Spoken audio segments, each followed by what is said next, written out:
Hello hi అండి అందరికీ. మనందరికీ తెలుసు కదా, రీసెంట్ గా అల్లు అర్జున్ ని పోలీసులు అయితే అరెస్ట్ చేయడం జరిగింది. మనందరికీ తెలుసు అల్లు అర్జున్ ని పోలీసులు అరెస్ట్ చేయడానికి ప్రధాన కారణం ఏంటంటే పుష్ప సినిమా రిలీజ్ రోజు అంటే డిసెంబర్ 4వ తారీఖు సాయంత్రం 9:30 సమయంలో ఆ ఆర్టీసీ క్రాస్ రోడ్ పరిసరాలలో ఆయన ర్యాలీ తీశారు అని చెప్పేసి ఆయన మీద కేసు నమోదు చేయడం జరిగింది. కేసు నమోదు చేసిన తర్వాత రీసెంట్ గా ఆయన మీద తెలంగాణ పోలీసులు యాక్షన్ తీసుకొని ఆయన అరెస్ట్ చేయడం జరిగింది. అరెస్ట్ చేసిన తర్వాత ఆయన్ని గాంధీ హాస్పిటల్కి తీసుకెళ్లి అక్కడ టెస్ట్ చేయించి డైరెక్ట్ గా నాంపల్లి కోర్టుకి తీసుకెళ్లి నాంపల్లి కోర్టులో అక్కడ న్యాయమూర్తి ఆయనకి 14 రోజుల జ్యుడిషియల్ రిమాండ్ విధించడం జరిగింది.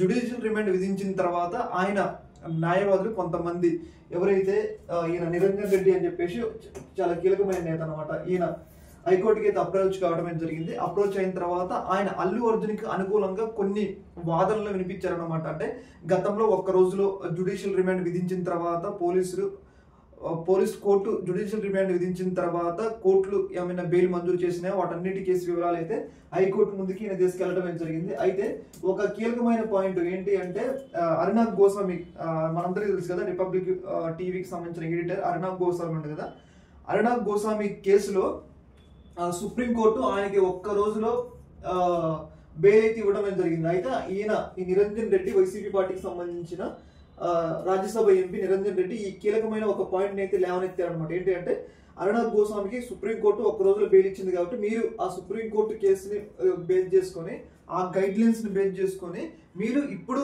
అల్లు అర్జున్కి బెయిల్ ఇవ్వండి అని చెప్పేసి ఈయన గట్టిగా తన వాదనలు అయితే వినిపించడం జరిగింది. రకరకాల కేసుల్ని ఓటంకించడం అయితే జరిగింది. ఆ కేసులకి న్యాయస్థానం సాటిస్ఫై అయింది అనమాట. సాటిస్ఫై అయ్యి అల్లు అర్జున్కి బెయిల్ మంజూరు అయితే చేయడం జరిగింది. దీన్ని మాత్రం వైసీపీ వాళ్ళు ఇది తమ విజయం, మా పార్టీ విజయం అన్నట్లుగా వాళ్ళు అయితే ప్రచారం అయితే చేసుకుంటున్నారు. ఈ రోజు రాజ్యసభ వైసీపీ ఎంపీ ఈ నిరంజన్ రెడ్డి వల్లే బయటికి వచ్చాడు అల్లు అర్జున్ అని చెప్పేసి వాళ్ళైతే పెద్ద ఎత్తున వాళ్ళకి సపోర్ట్ గా వైరల్ అయితే చేసుకుంటున్నారు. అయితే ఈ రోజు అల్లు అర్జున్ అరెస్ట్ అయిన కాడ నుంచి కూడా వైసీపీ పార్టీ అల్లు అర్జున్కి అండగా నిలబడ్డది. వాళ్ళ సోషల్ మీడియాలో కానీ అలాగే జగన్మోహన్ రెడ్డి ఖండించడం కానీ అన్ని విషయాల్లో అల్లు అర్జున్కి అయితే వైసీపీ పార్టీ సహకరించడం జరిగింది. ఏదేమైనా కానీ వైసీపీ వాళ్ళు అల్లు అర్జున్కి బెయిల్ తీసుకురావడంలో ఇది మా పాత్ర, మా విజయం అని చెప్పేసి వాళ్ళైతే పెద్ద ఎత్తున వైరల్ అయితే చేసుకుంటూ ఉన్నారు. ఈ యొక్క విషయం మీద మీ యొక్క అభిప్రాయాన్ని తెలియజేయండి. ఓకే మరి, థ్యాంక్ యూ.